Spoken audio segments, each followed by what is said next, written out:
से 1000 सजदों का सवाब अता फरमाए। तो अपनी इबादत पे नाज नहीं करो।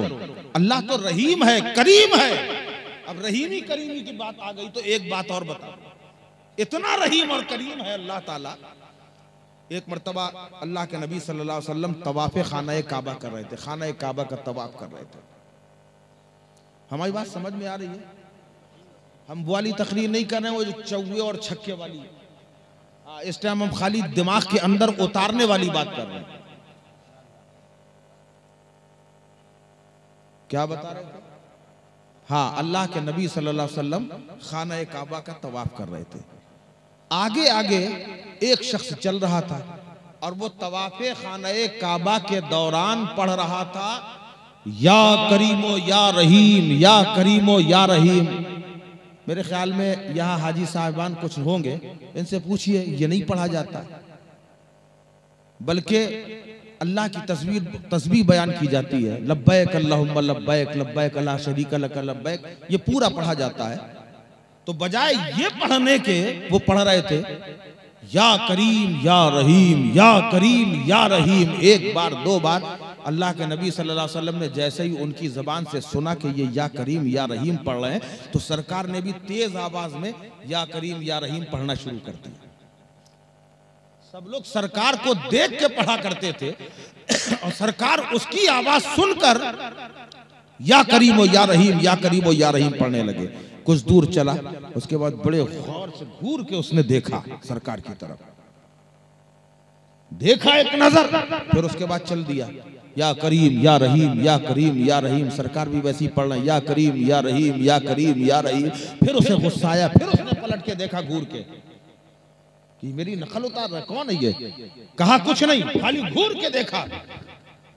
इसको थोड़ा सा यहाँ से दबाइए, थोड़ा सा घूर के देखा, फिर दोबारा में, और उसके बाद फिर आगे चलने लगा, फिर आगे चलने लगा या रहीम या करीम, या रहीम या करीम। तीसरी मर्तबा फिर से वो रुक गया, अब मुड़ के खड़ा हो गया। जैसे ही सरकार बिल्कुल करीब आ गए, कहले क्यों? सरकार से कह रहा, देखो आका की बारगाह वो बारगाह है कि जहां पे जरा सा आवाज बुलंद नहीं होना चाहिए। अगर आवाज बुलंद हो गई तो सारी नेकियां ज़ाय हो जाया करती थी।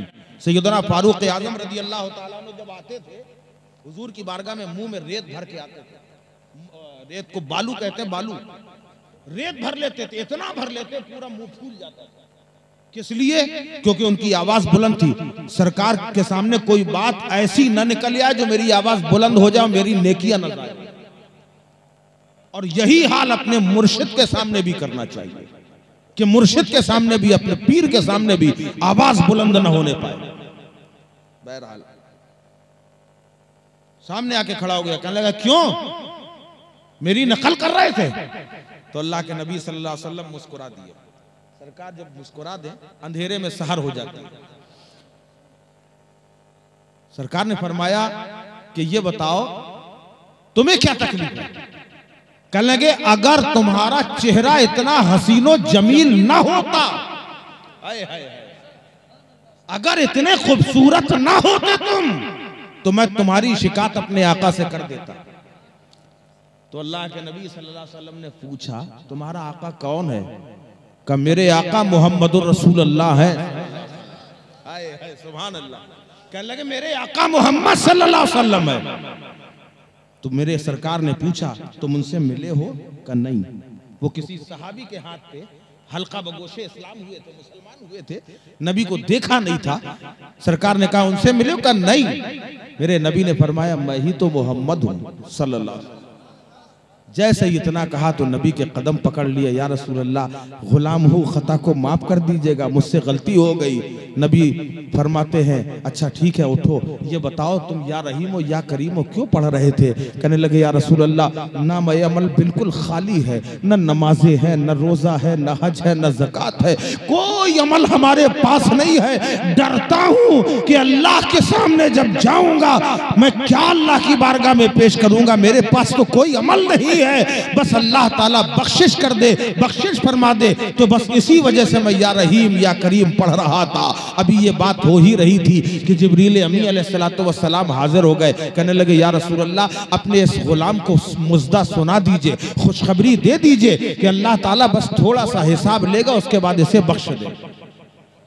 थोड़ा सा हिसाब लेगा और आपके इस चाहने वाले को बख्श देगा।